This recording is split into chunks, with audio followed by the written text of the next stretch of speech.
playoffs. Everything's looking good.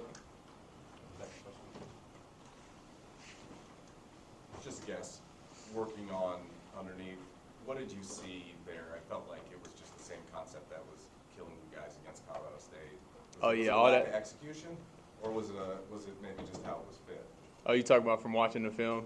Yeah, yeah. Yeah, it's just we just got to get good matching those underneath routes, and that's what we worked on today, and everything should be fixed.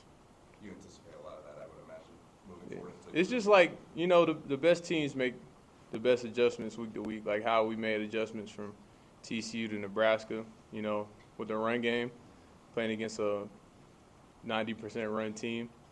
We're real good at making adjustments because we got the best coaching staff in the country, so that's nothing to worry about. If you see us make some mistakes in a game, then, the coaches are going to get on our tails about it, and we're going to have it fixed.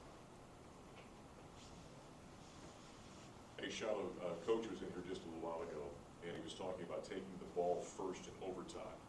But what was your rate? Were you a little surprised that he chose to put Shedeur, the offense, out there first? Yeah, I asked him, I was like, all right, I'm going to tell you exactly what he said. I was like, we was on the field, I was like, Dad, when defense go first? He said, man, y'all ain't stopped him all day. So he put offense out there first, and that's how that conversation went on the field. It was funny. Background Associated Press. I guess being a defensive back, how did you become a defensive back? Did you want to follow your father's footsteps, first of all, and then second of all, when you're studying film, do you ever study the way he played, or are you just your own person and try not to look at that at all? He played a lot of press coverage, but sometimes I would look at his off coverage. But the biggest thing what he did is use his instincts and just break on the routes and believe what he's seen. So that's really something that I took from him. And what was the beginning part of your question? Why defensive back? Why not quarterback like your brother? Why not wide receiver? Why not running back? Why DB? Well, since I was younger, I was always a quarterback. So, and we'll play both sides. I'll play quarterback and safety. So in high school, I played mainly baseball. But my junior year, I started playing football, and I was a quarterback. And Shedeur was coming up being a quarterback too. And my dad was like, I could get you a lot of offers if you play corner, and I'll just teach you how to play corner. So that's how I started playing defensive back, like my junior year, my senior year, and I got some scholarships, offers, and after that I just stuck with playing corner. My freshman year at South Carolina, and then we was pretty thin in the secondary. We needed some safeties, so that's when I started learning how to play safety. Hey, Shilo, Nick Rothschild, number 7. After the CSU game, you opened up the press conference by saying that those tickets were worth the price of admission. Now all the home games are sold out, and you guys had the highest-rated late-night game ever on ESPN. How does it feel to be riding this wave and seeing all the eyeballs you guys are attracting? I mean, I think everything happens for a reason. So whenever we were in that close game, I wasn't really worried. I was just like, well, everyone's watching now. It's just a bigger stage to make bigger plays, and have all the eyes on you whenever you make a play. So I just looked at it as an opportunity. That's why I said that, close game, more people are going to tune in. It'll be more entertaining than, beating them 60-0. Probably less people are going to watch after, the second quarter. So everything happens for a reason.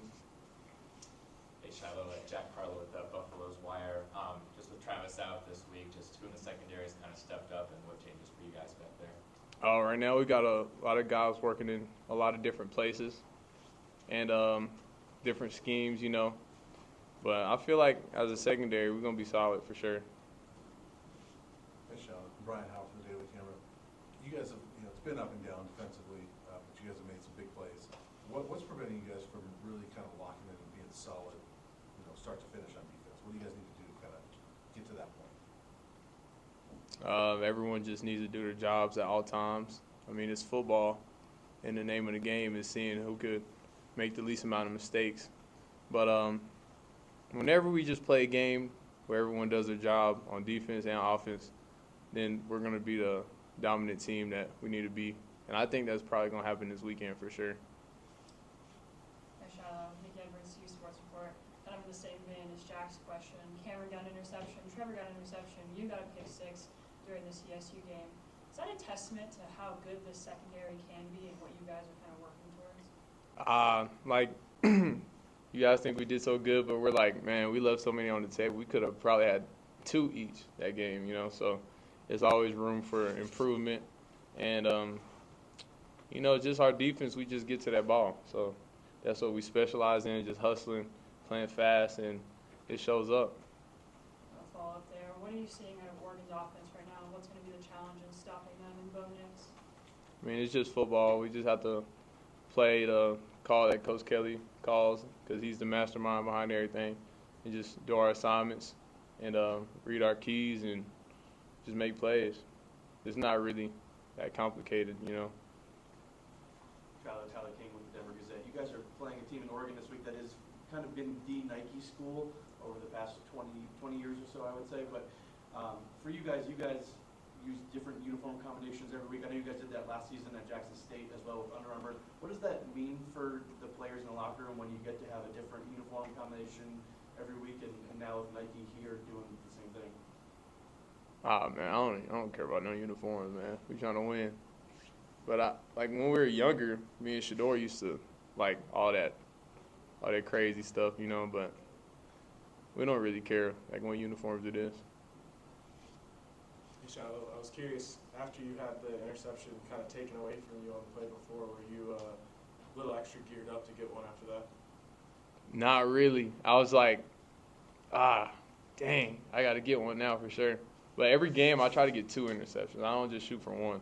So that play, me and Coach Kelly been going over that whole week, that exact scenario, like literally. And all I did is what he coached me to do. He even showed me videos of Jordan Battle doing that at Alabama, that same exact play. So I just followed the blueprint, basically. Hey Shilo, Ariel Rossuto, 9 News back here. So all 3 of these games have been won in very different ways. This past one was pretty much just a game of resilience. How does that kind of prepare you for the biggest battle you guys have had so far going up against a team like Oregon?